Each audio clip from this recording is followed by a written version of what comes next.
Wewe andoki. Wewe andoki. Vipi, mbona kama umesizi sana mdogo wangu? Nini tena? Ni blaza hapa kuna fomu nimetuma fomu ya maombi hapa. Fomu ya maombi sije ikawa ni Kenya logo. Umejuaje? Umetuma fomu Kenya?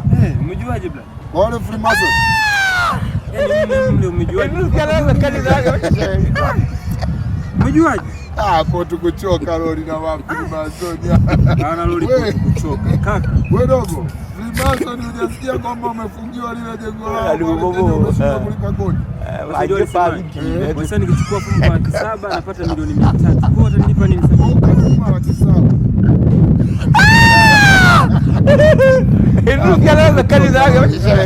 Nimeomba fomu kwa 700, nimeambiwa kujaza fomu kwa 700. Mara kwanza mwanzoni utapata milioni 300 ya kutestia kama unaweza kuzitumia. Kama unaweza kuzitumia. Mimi nikatuma 700 na nikasema ndio utapata fomu, na fomu nimetuma ni Kenya.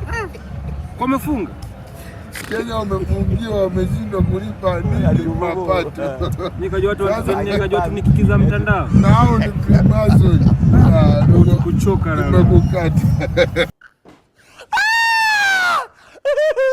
Ndio kiasi gani za kazi zake